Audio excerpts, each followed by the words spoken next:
Vamos a considerar esta mañana el tercer texto que hemos planteado en esta línea de entendimiento bíblico, el fundamento escritural de la mortificación de los pecados.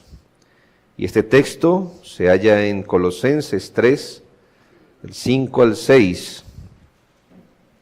Hemos entendido, hermanos, que ningún texto en sí mismo es suficiente para darnos toda la comprensión de lo que es la mortificación del pecado, y que este conocimiento, este entendimiento lo vamos a hallar en el conjunto de los textos principales. Y dice Colosenses 3, 5 y 6, haced morir pues lo terrenal en vosotros, fornicación, impureza, pasiones desordenadas, malos deseos y avaricia, que es idolatría, cosas por las cuales la ira de Dios viene sobre los hijos de desobediencia. Y este texto nos ayuda a entender y completa, por así decirlo, la información que hemos recogido de los textos anteriores. ¿Cómo la completa?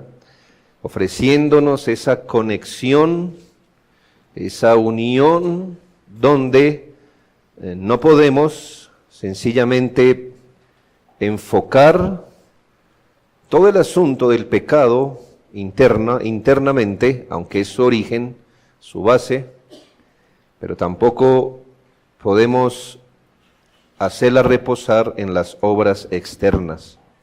Este texto, de forma natural, nos habla de aquello que tenemos que mortificar. Dice que hay que mortificar lo terrenal en nosotros. ¿Y qué describe? No solo asuntos externos, sino internos. Mientras un texto en Gálatas, recordemos, se nos recordó poner el énfasis en los deseos de la carne, y en Romanos, en las obras de la carne, este texto se pasa para aquí y para allá, para que no olvidemos que la lucha es en todo lo que en nosotros manifieste el pecado. Haced pues morir lo terrenal en vosotros, fornicación, impureza, que son asuntos externos, pero pasiones, malos deseos, avaricia, que es idolatría, lo uno y lo otro. Preliminarmente, note la conexión de Colosenses, de este texto, con las verdades que ya hemos visto, y cómo la Escritura se complementa y se autentica ella misma. Note en primera medida que se afirma que fundamentalmente el campo de batalla es el alma. Entonces es un texto que nos refrenda la idea otra vez, que aunque no podemos olvidar lo externo, el campo de batalla es el alma.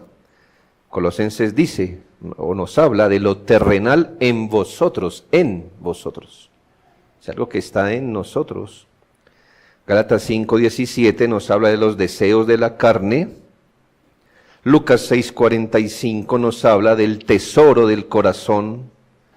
Primera de Pedro 2:11 nos habla de los deseos carnales que batallan contra el alma.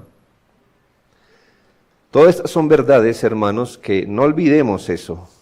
Y Colosenses nos va a hacer un favor de hablarnos. ¿Por qué la Biblia, hermanos, será tan insistente en que no es que no le preocupe lo externo o la conducta? Sí le preocupa. Que nosotros no solo somos alma, hermanos, somos alma y cuerpo.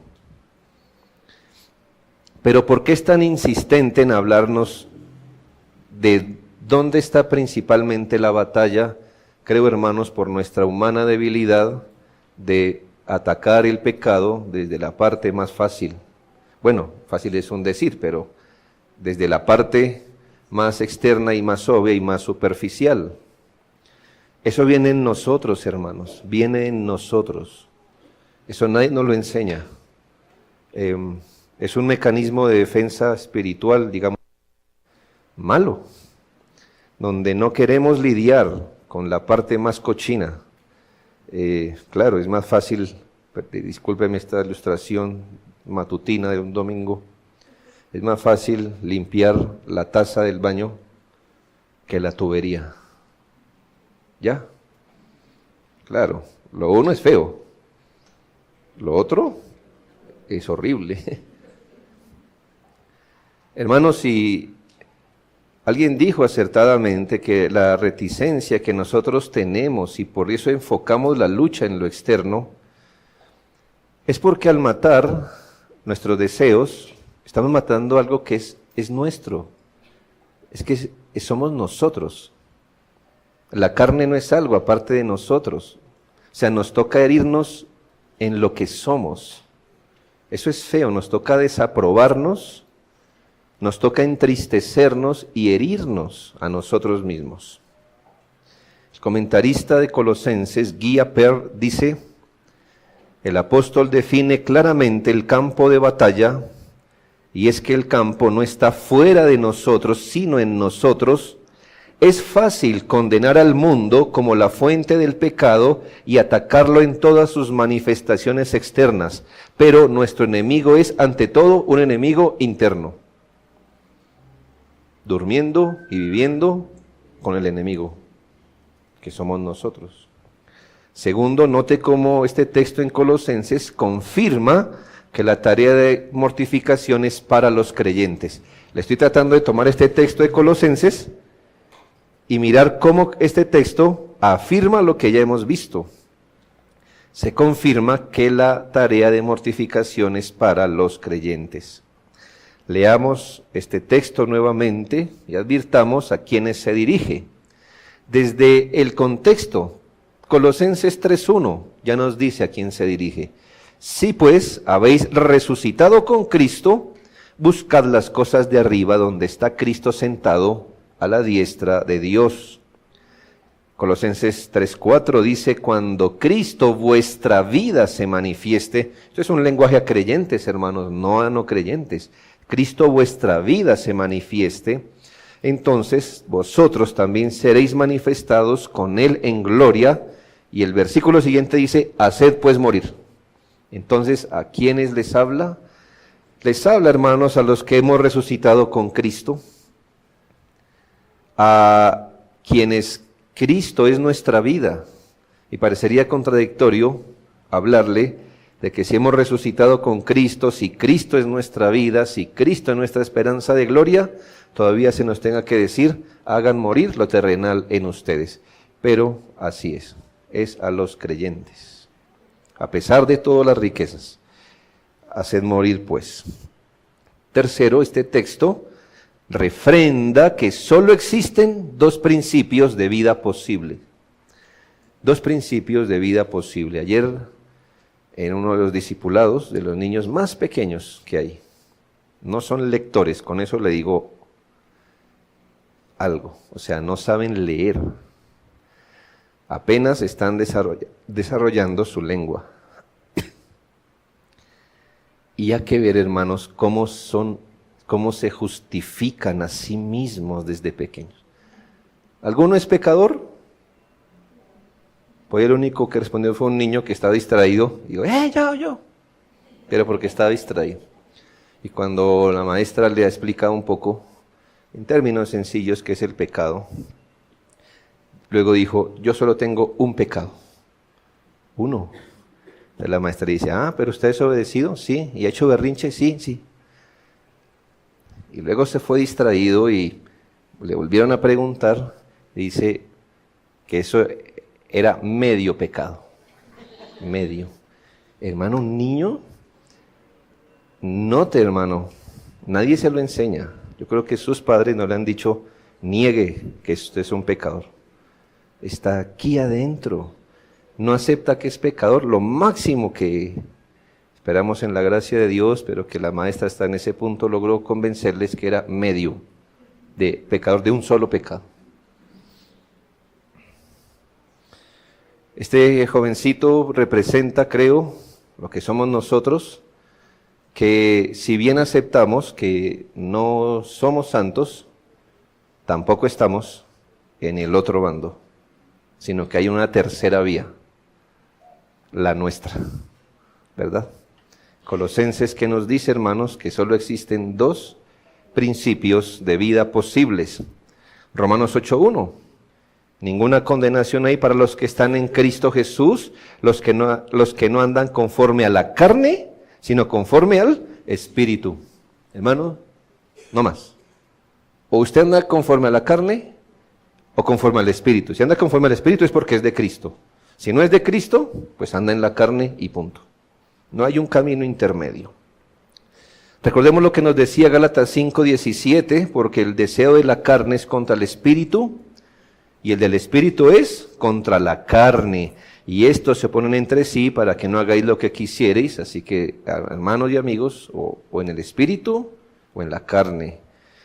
Y Colosenses ahora nos muestra esta misma realidad. Colosenses 3:2 o 3:1 y 2 nos habla de esto, hermanos.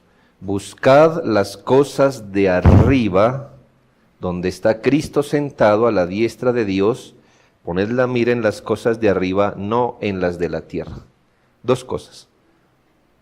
O arriba o la tierra. Carne o espíritu. Terrenal, celestial. ¿Nota que no hay más cosas, hermanos? No hay más que dos reinos, no hay más que dos dominios, no hay más que dos amos. O estamos en el Espíritu, lo que todavía es posible que una persona en el Espíritu tenga que ser exhortada a mortificar el pecado, todavía cabe, o en la carne, donde lo terrenal, lo mundano, lo pecaminoso es aquello que lo domina. No hay otra cosa más. 4. Se afirma el hecho que la mortificación es un deber. Gálatas 5:17, no satisfagáis, es un deber. Y desde el contexto de Colosenses, todas las exhortaciones son imperativas para señalarnos, hermano, que la mortificación del pecado es una tarea, no es una variante, una contingencia en los creyentes, sino ni un adorno, por supuesto, sino que es imperativo. Colosenses 3:1, buscad las cosas de arriba, es un imperativo. Colosenses 3:2, poned la mira, es imperativo. Haced morir, Colosenses 3:2. Y Colosenses 3:5, en esa misma línea, haced pues morir. Todas estas son líneas de evidencia para que, hermanos, nosotros tomemos más valentía y fuerza, que es una tarea, es un deber que tenemos, es uno de los deberes diarios, constantes, que tenemos que realizar. Bien, vamos a mirar primero, entonces, lo que hice primeramente fue mirar que Colosenses no está por ahí tirado solo, hablando, ¿cierto? No es como una luz por ahí en la oscuridad. Hace parte de todo un conjunto de pensamiento bíblico y nos enseña y nos sigue animando a mortificar la carne. Pero lo primero que vamos a hacer es mirar la acción que se ordena. ¿Cuál es la acción? Es obvia, la acción que se ordena. Pero antes de llegar allí, quisiera evidenciarle que Dios, por nuestra debilidad y para que entendamos la múltiple manera en que nos ha afectado el pecado, en la Biblia nos manda llevar muchas acciones contra el pecado, muchas. Yo sé que todas van a lo mismo, pero el Señor nos habla de forma variada para que entendamos que el asunto, hermano, es perentorio. Hermanos, es algo que tenemos que hacer de las muchas maneras posibles. Si un padre le dice a su hijo, necesito que limpie, ordene, recomponga, asee su cuarto, hermanos, le está al fin mandando una sola cosa, pero en sus distintas variantes, para que él entienda, para que el hijo no diga, pero me mandaron fue esto y no esto. No, el Señor nos habla de muchas maneras para que usted vea que de todas formas nos toca luchar y lidiar con el pecado. Esto se llama tratar con el pecado. Se lo voy a ilustrar rápidamente. En conjunto todas ellas están destinadas a lo mismo, pero note la variedad de las exhortaciones. Dios nos ordena reconocer el pecado como una forma de limpieza. Una forma de limpieza del pecado es reconocerlo ante Dios. Salmo 51:3, porque yo reconozco mis rebeliones y mi pecado está siempre delante de mí. Dios nos ordena también aborrecerlo. Salmo 97:10, los que amáis a Jehová, aborreced el mal. Y Romanos 12:9, el amor sea sin fingimiento, aborreced lo malo, seguid lo bueno. También Dios nos ordena a no ser partícipes del pecado. Apocalipsis 18:4, y oí otra voz del cielo que decía, salid de ella, pueblo mío, para que no participéis de sus pecados, ni recibáis parte de sus plagas. ¿Sí entiende? Participar. Entonces, mire, el Señor nos ordena con el pecado a reconocerlo, a aborrecerlo, a no ser partícipes de él. Efesios 5:11, y no participéis en las obras infructuosas de las tinieblas. Si puede que usted no se lo haya ideado, pero usted participa en algo que es pecaminoso, no es un tratamiento correcto del pecado. Dios también nos ordena despojarnos del pecado. Colosenses 3:9, no mintáis los unos a los otros, habiéndoos despojado del viejo hombre con sus hechos. La misma idea está en Efesios 4:22, en cuanto a la pasada manera de vivir, despojaos, o ponga lejos, o sepárese del viejo hombre, que está viciado conforme a los deseos engañosos. Hebreos 12:1, por tanto, nosotros también, teniendo en derredor nuestro tan grande nube de testigos, despojémonos de todo peso y del pecado que nos asedia, y Colosenses 3:8,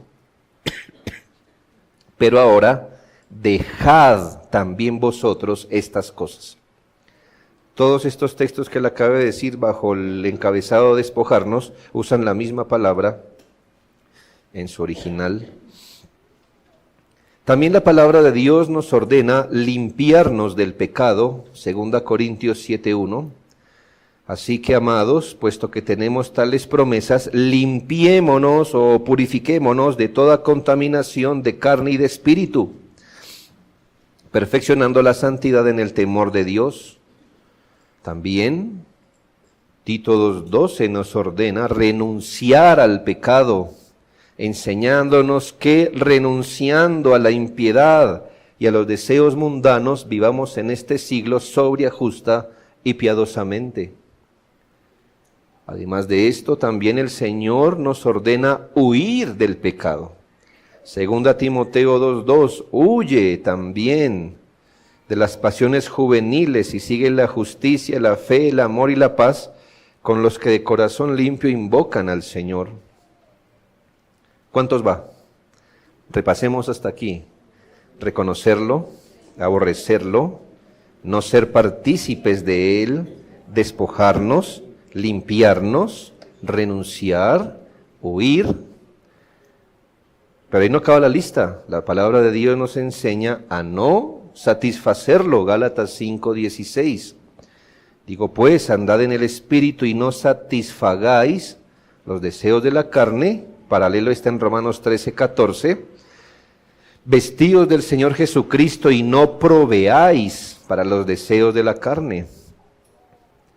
También Dios desea que no lo dejemos reinar de nuevo. que no se vuelva a convertir en el poder dominante, Romanos 6:12, no reine pues en vosotros, no reine pues el pecado en vuestro cuerpo mortal, de modo que lo obedezcáis en sus concupiscencias.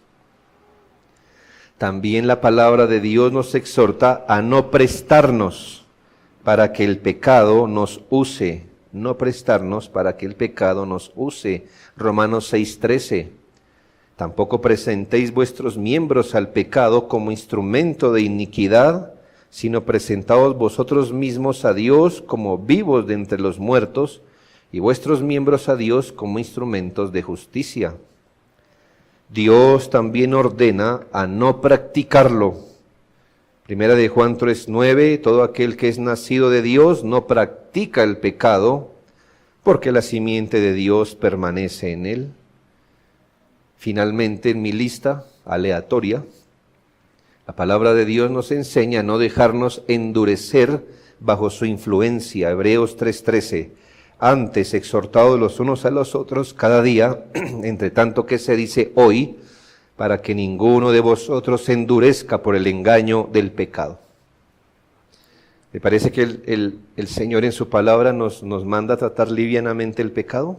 ¿Cuántas contó el que la enumeró? ¿Cuántas? 12. 12. Y sin embargo, cuando pecamos, parece que esas 12 barreras se desaparecen, ¿no le ha acontecido? Son 12 exhortaciones distintas, de muchas maneras, para que tratemos el pecado. Pecado debe ser tratado así, no solo de una manera. Debemos aborrecerlo, no participar, despojarnos, limpiarnos, huir, no satisfacerlo, no dejarlo reinar. Todas estas cosas, y a esas súmele ahora lo que hemos venido viendo, mortificarlo.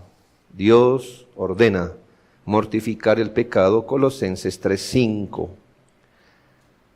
Como es el caso también de Romanos 8:13, lo mismo, mortificar el pecado. Esta palabra es fuerte, es imperativa y no sugiere solo un asunto de reflexión mental o consideración. Note, hermano, que no hay una táctica del pecado. A veces uno encuentra, frente al pecado huya. Bueno, entonces ahora usted sabe, esa es una de 13 cosas. ¿Ya? O sea, no es la herramienta que todo lo puede. Sí, hermano, hay que huir. Pero además hay que hacer más cosas, hermano. Depende del contexto, la situación. Hay que tratar con el pecado. Y aquí, creo que la más fuerte, ¿no? Mate. Haga morir. Es un imperativo. No solo se trata de considerar en la mente, sino que es un asunto de esfuerzo y empeño voluntario y enérgico. Cuando usted pida fortaleza al Señor, añádale un predicado, ¿verdad? Es decir, dame fortaleza. Si yo le dijera, ¿para qué? ¿Me hago entender? Fortaleza no es como un asunto etéreo, como, ay, bendíceme. Esa palabra bendíceme me parece tan apresurada. Señor, bendíceme. O sea, quiero hacer esto lo más corto posible para no ser específico. No, hermano, bendíceme, ¿cómo? Siempre póngale un predicado a eso. Señor, bendíceme, y verá que usted se empieza a volver más consciente cuando ora. Y empieza a dejar a un ladito los clichés en la oración. Bendíceme de tal manera. Ahora bien, cuando pida fuerza para perseverar, pida fuerza para ser animado en las pruebas, y pida fuerza porque la mortificación del pecado la requiere. Somos muy débiles para mortificar el pecado, somos muy blanditos todavía y necesitamos energía, fuerza, empeño para hacer esto, y obvio en nuestra carne no surge esa fuerza. El creyente, hermanos, y es mi deseo que en esta serie podamos ver qué medidas el creyente debe tomar para mortificar el pecado. ¿Qué medidas prácticas podemos tomar? Pero hermanos, El asunto debe ser activo en la fuerza del Espíritu para desarmar, desangrar, talar, extirpar, suprimir el pecado. John Owen nos recuerda en el tema de la mortificación del pecado esto: cuando el pecado nos deje en paz, entonces nosotros lo podemos dejar en paz. Bueno, que pasa que hay un versículo que dice el pecado que nos asedia, o sea que eso no va a pasar, pero es un buen apunte, ¿no? ¿Cuándo puede dejar usted el pecado en paz? Cuando el pecado lo deje en paz a usted. No obstante, dice él, esto no ocurrirá nunca en esta vida. El pecado es engañoso y sabe cómo aparentar que está muerto, como una zarigüeya. Qué horrible, ¿no? Primero, las zarigüeyas no son tan estéticas en nuestra opinión. Dios se las inventó así. Dice, Señor, ¿y qué pasó? Las hizo así para mostrarnos que es sabio, pero estéticamente usted no dice, ¡ay! No, y ni físicamente. Bien, ¿sabe que ellas se hacen las muertas? Solo para cumplir su propósito, sea cual sea. Huir o entrar a la casa que desean, se hacen las muertas. Pecado es una como zarigüeya. ¿Sabe cómo aparentar que está muerto? Bueno, eso no lo dijo Owen, eso sí apúntemelo a mí, me da el favor. Dice, cuando en realidad el pecado está vivo. Debido a esto, debemos perseguirlo vigorosamente. Todo tiempo hasta la muerte, cada día sin excepción, el creyente se encuentra en este conflicto por el pecado. El pecado siempre está activo, siempre está planeando, siempre está seduciendo y tentando. Diariamente el pecado nos está derrotando a nosotros o nosotros le derrotamos a él. Esto continuará así hasta el día de nuestra muerte. No hay ninguna defensa contra los ataques del pecado, excepto una guerra continua contra él. No hay otra cosa que lo repela, sino una guerra continua contra él. Pero como anunciamos, hermanos, la orden de dar muerte al pecado, por supuesto, mediante la operación del Espíritu y en las gracias del Espíritu, tiene un objeto específico que nos alumbra. Y en este pasaje, segundo, ¿cuál es el objeto de esta acción? Vimos ya la acción,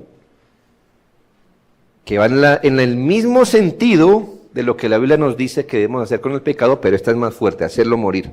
Ahora, ¿cuál es el objeto? Hermanos, traducir esta parte del versículo es complicada. Los que no somos expertos en griego, entonces nos toca atenernos a las traducciones más literales de la Biblia. Y Reina Valera dice, haced morir pues lo terrenal en vosotros. Pero lo que pasa es que en el original existe la palabra extremidad. Extremidad o miembro, como un miembro de un cuerpo. Entonces, el señor Reina y luego el señor Valera les pareció que lo terrenal abarcaba esa idea.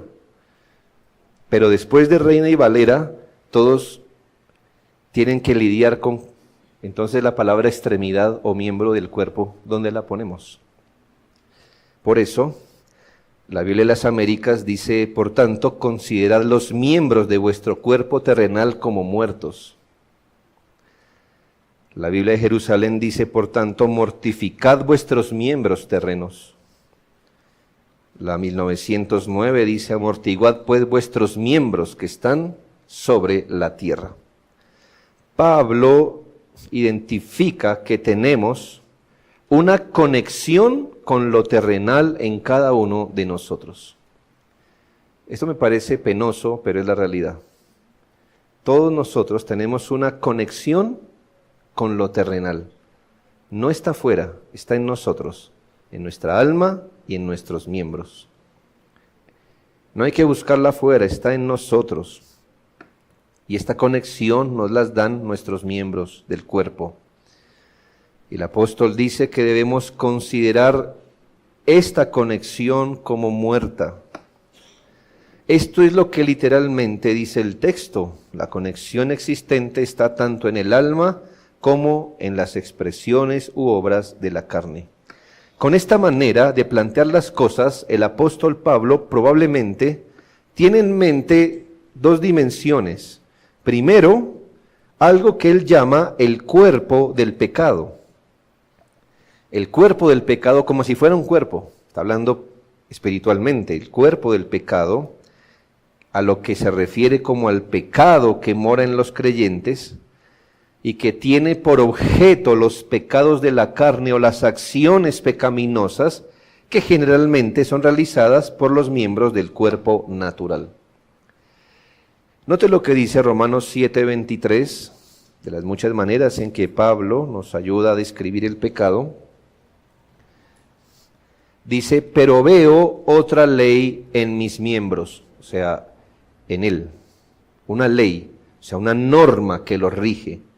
Veo una norma en mis miembros que se revela contra la ley o norma de mi mente y que me lleva cautivo a la ley del pecado que está en mis miembros.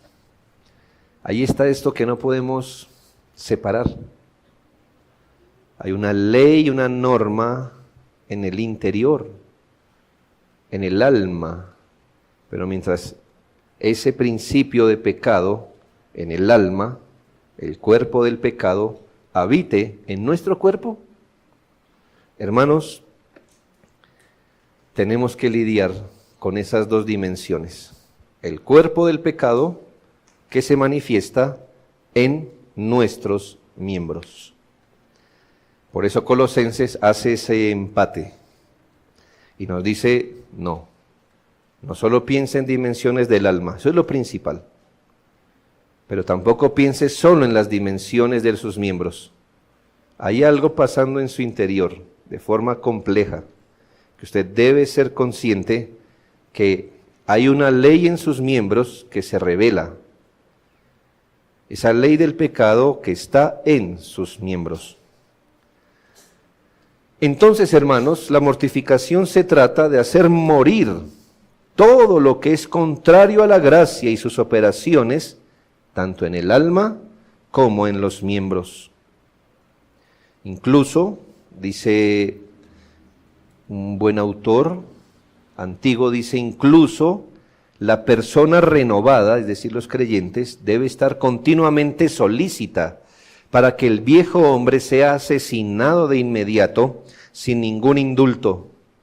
Esto es lo que el apóstol encomendó a los creyentes colosenses, no a que perdonen ninguna mala disposición restante o hábitos depravados del viejo hombre, sino con la ayuda del Espíritu, porque no es una obra natural, sino espiritual, resistir continuamente hasta matarla o darle muerte, pero nunca desistir en esta guerra. La mortificación a la que aquí se exhorta a los santos es una dirigida a este vínculo interno que nos identifica como terrenales. No sé, hermanos, no encuentro quizás una ilustración lo mejor que pueda, pero es como que las cosas terrenas, el pecado, todas estas asuntos que vienen por el pecado están en nuestros miembros y nuestra alma es un imán. Hay una identificación siempre con la carne, siempre con la carne. Así que nuestra alma está constantemente rastreando afuera de nosotros o en nuestros miembros lo que es pecaminoso. Y la mortificación debe ser dirigida a ese vínculo para que esa identificación se debilite, para que aquellas cosas que pertenecen a lo terreno, es decir, aquellas cosas que pertenecen al Adán, no como humano, sino como caído, sean mortificadas. Es decir, hermanos, somos llamados a mortificar lo que en nosotros es pecaminoso, no humano. ¿Ya? Es de lo que en Adán es pecaminoso. Eso se le llama lo terrenal. A mortificar lo que tenemos de Adán como pecaminoso, no de Adán como humano. Y Colosenses nos hizo el favor de decirnos, yo sé que le estoy diciendo los miembros del cuerpo, pero quiero adelantarme a algo que les puede pasar. Y es que en esa dinámica de andar resistiendo en el alma contra los deseos pecaminosos que habitan en sus miembros, ustedes pueden empezar a pasar una raya y pueden empezar a ponerle atención a lo terrenal que tenemos de Adán como humano y olvidar, mortificar lo que tenemos de Adán como caído. No tenemos ningún problema con identificarnos con Adán como humano, pero como caído. Él debe ser, o lo terreno debe ser objeto de la mortificación.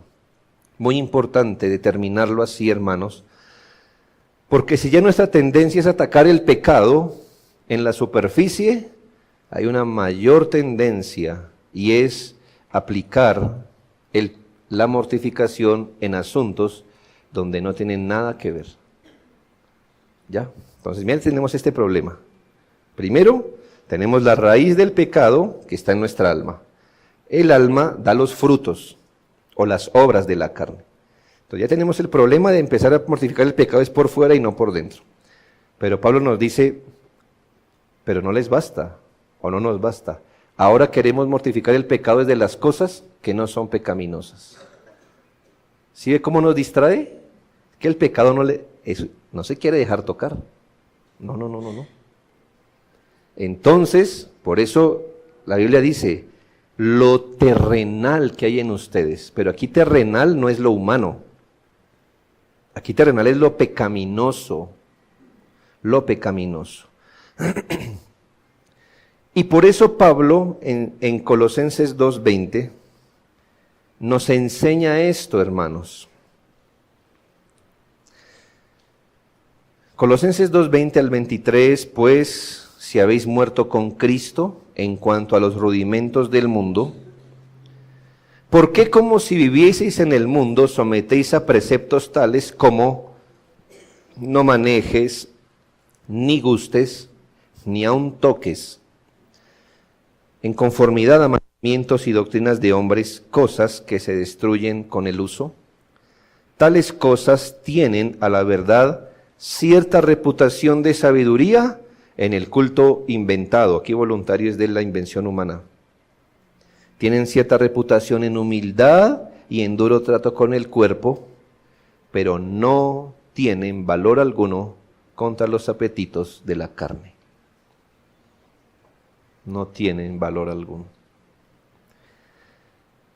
Esto es aplicar la medicina, una medicina incorrecta aplicada a una enfermedad. Es usar el ascetismo para matar el pecado. El ascetismo en todas sus formas físicas o emocionales. Porque hay creyentes que, bueno, no creyentes, espero que no, si no se lapan la espalda, tienen un látigo interno para laparse el corazón. Ellos piensan que entre más mal se traten, ¿sí? O algo así, no sé, entre más se hieran, el pecado se va a debilitar. El pecado puede con todo eso, hermanos. El pecado es terrible. Déjenme ilustrar mi preocupación aquí. Un hombre creyente puede tener problemas de pereza y ociosidad. Eso está en su corazón, pereza y ociosidad. Esto lo lleva a pasar mucho tiempo en el televisor o en el Xbox o en su teléfono. Y la medida más ingenua de un creyente que está luchando con problemas de pereza y ociosidad es decirle, arroje el televisor, apague el celular, compre un despertador, hágase de un horario. ¿Nota dónde va dirigido el tratamiento, hermano? Sí, hermano, el pecado puede con despertador y horario. Ese hermano, como poner un perrito de juguete a un tanque de guerra, hermanos. El asunto del cuerpo, asuntos externos, asuntos de hábitos o asuntos mentales, Una persona sí puede mejorar y sobreponerse a algunas debilidades, pero no ha tratado el corazón. Y hoy o mañana, si no se vuelve a presentar el mismo pecado, el pecado buscará otra manera de salir. Pero ese es un pecado, hermanos. El pecado debe ser tratado en el alma. Hagamos lo que hagamos, si no mortificamos el pecado de la pereza, nada servirá. Ni terapias externas ni psicológicas, nada servirá.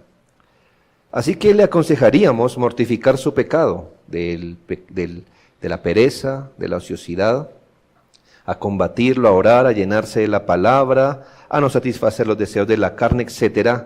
Pero aquí va el punto, hermanos, de Colosenses. Sería imposible no satisfacer la pereza a menos que se tomen ciertas medidas dirigidas a los miembros del cuerpo. ¿Ya entendió, hermano? Sí, vamos a combatir la pereza, es una pasión del corazón, es verdad. Y por ahí vamos a empezar, y por ahí debemos sostenernos siempre hasta la muerte. Pero sería imposible, por ejemplo, no hacer los deseos de la pereza sin ciertas medidas dirigidas a nuestros miembros. ¿Por qué? Porque pues donde se manifiesta o donde tiene su base la pereza, pues en nuestros miembros, hermanos.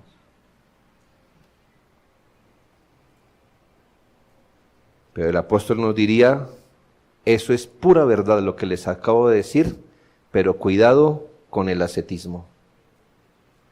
¿Y qué es el ascetismo? Lo que usted necesita es no dormir. ¿Ya ve cómo nos alejó?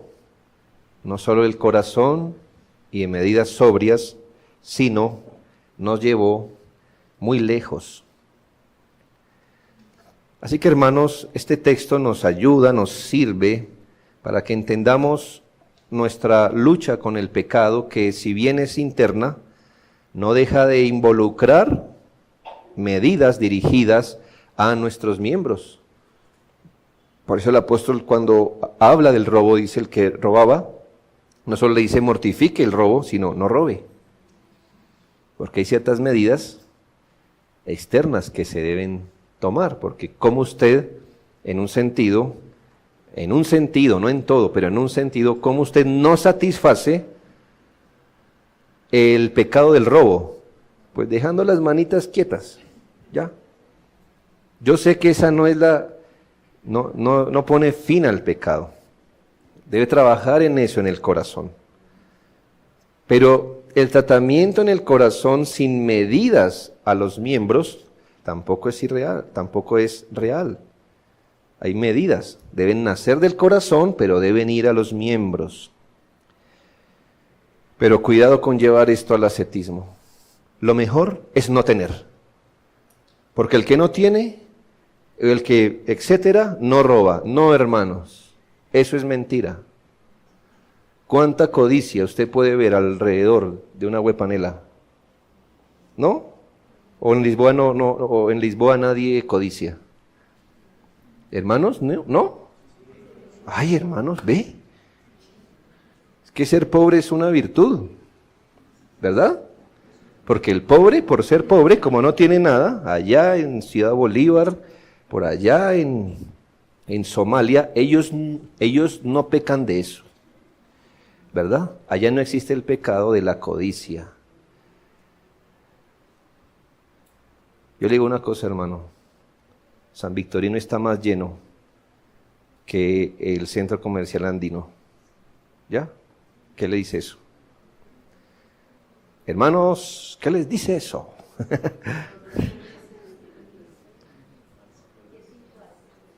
Que la codicia no respeta si usted come ostras o huepanela. El pobre codicia tanto como el rico. Lo único que le falta al pobre es la oportunidad y el dinero. Dios sabe que si tuviera los medios, diría, eso es pura codicia en San Victorino. ¿Dónde estaría? en el Andino, botando 80.000 pesos por una hamburguesa. ¿No? Ah, bueno. Hermanos, el pecado es terrible. Pero entonces uno mire cómo empieza. No toca el corazón, se va a lo externo. Pero no solo a lo externo, se va al ascetismo. Porque uno piensa que así, como hermanos, hay un orden de estas cosas. Yo no estoy diciendo que lo externo no hay que poner atención. Hay ciertas medidas dirigidas a los miembros. Porque es verdad, hermano. El mismo David dijo, tú sabes, Señor, que no he acostumbrado a mi paladar a las cosas sublimes. ¿Qué, hermano? ¿David? ¿Un rey? Que puede decir, a mí prepáreme esto. David, siendo rey, dijo, no he acostumbrado mi paladar a las cosas sublimes. Ese hombre no quería ser orgulloso, él dice, cuídame de las soberbias. Él sabe que no es lo que se meta a la boca lo que lo hace soberbio. Pero hermanos, si él estaba luchando con la soberbia, ¿no cree que él también le debería colocar atención a lo que come? Yo no estoy diciendo, hermano, guarde eso. No que él no comiera como rey, pero él también estaba trabajando en su corazón. La medida de lo que él comía no se la daba el tesoro que tenía. Su corazón. Guárdame de la codicia. ¿Qué pasa? Que si yo me empiezo a creérmelas de paladar exquisito, ¿con eso qué va, hermanos? No siempre, pero ¿con eso qué va, hermanos? Un orgullo, una soberbia. Mañana el Señor le dice, tome este pan. ¿Qué pasa con el corazón del que acostumbró su paladar? ¿Qué pasa, hermanos? Entonces el Señor dice, mire a un mortificador, que pensó que el paladar no era nada, sí era. Sí era. Es un ejemplo, me hago entender. Pero no hay que llevarlo al ascetismo, porque entonces David hubiera dicho, entonces deme pan y agua de aquí hasta la muerte, pues el orgullo no tratado hubiera sido expuesto. Acabo con esto, hermanos. El apóstol exhorta a los colosenses a la mortificación del pecado, el cual es el gran obstáculo para la búsqueda de las cosas de arriba. Ya que es nuestro deber poner nuestros afectos en el cielo, es nuestro deber mortificar nuestros miembros que están sobre la tierra y que naturalmente nos inclinan a las cosas del mundo. Hay que hacer morir las pasiones pecaminosas y los hábitos del cuerpo que prevalecían cuando ellos tenían la vista en las cosas de la tierra. Por eso, hermanos, el Evangelio aquí, que hay muchos, no hemos acabado, pero hermanos, todavía aquí tenemos ejemplos de conversión de personas que dieron su vida a pecados, a vicios, y hoy no, porque el Señor cambia también. Primero el corazón, pero también cambia el hábito externo, el hábito externo. Me encanta esto. Hay un hombre, no lo compartimos en doctrina, se llama John Wesley. No en todo, en mucho, John Wesley, sí, ejemplar. Pero combatió el calvinismo. Él creía en el libre albedrío y en cosas así. Dice que él se lo puso, nadie se lo estaba pidiendo, pero él se lo puso así, una medida. Y por los próximos 10 años vivió con lo mismo, siempre. Pese a que tenía más ganancias, él se redujo a lo mínimo. Me parece que ese hombre, sin decir que todos tengamos que hacer lo mismo, lo que quiero resaltar es el compromiso que tenía en su corazón. De decir, no le daré espacio al pecado. Bueno, tenemos de otra parte otros predicadores que no siguieron su ejemplo, igual eran hombres de Dios, ¿Me hago entender? Si usted tiene la oportunidad de ver dónde vivió Spurgeon, usted diría, ¿y la modestia? No, hermanos, yo creo que él luchaba con la modestia también, pero Dios le dio posibilidades también y él enfocó su lucha de otra manera. Pero creo que ambos hombres tenían un celo por decir, no quiero ser pecaminoso, no quiero darle rienda suelta a la carne. Tenemos un hombre como Calvino, que ya en su edad madura entendió y puso eso en manos de Dios y pensó que con una sola comida al día se sostendría. ¡Wow! Murió a los 57 años, tranquilos. Y tenemos un Lutero, hermano, que no se le quitaba a nada, hermanos. Hermano Lutero entonces era un poquito abundante. Juan Calvino, muy, sí, muy flaco, punto de parecer enfermo. Bueno, Lutero murió como a los 90 años, algo así, y el otro. Pero yo creo que ambos tenían una lucha contra el pecado. Y eran conscientes que ninguno de los dos creía en el ascetismo. Ninguno. Pero ambos creían que el principio estaba en el alma y que reposaba en sus miembros. En sus miembros. Y ejercieron un cuidado de esto, hermanos. Hagamos pues de este texto y seguiremos más adelante cómo hacerlo. No alimente la carne, ahí está el fundamento, pero no olvide que la carne siempre va a buscar una expresión en nuestros miembros y esa también hay, hermano, que vigilarla, no se deja a un lado, pero cuidado con el ascetismo de pensar que la flagelación del cuerpo o de la flagelación de los asuntos humanos nos va a dar cierta reputación. ¿Qué dijo Pablo? No tiene ningún valor. Voy a dejar de comer una semana. Bueno, ahora tendrá que lidiar con un carácter irascible, como el que no come en una semana. ¿Verdad? Usted dirá, ¿y el pecado? Yo hice esto para no pecar y hoy mire cómo le estoy hablando a mi esposa. Hermano, ¿usted piensa que el pecado aguantaba hambre? No, es que el pecado no tiene estómago. Es una pasión, ¿verdad? Péguese en la espalda. Y claro, eso humilla algo, ¿verdad? Se siente despreciado. Pero mañana lidie con el orgullo del que se lapó la espalda y sobrevivió. Y verá que cuando usted vea a un Lutero, ¿qué va a hacer usted? Yo sí me lacero la espalda. Mire, el orgullo le vino de donde usted menos pensaba. Oremos al Señor, hermanos.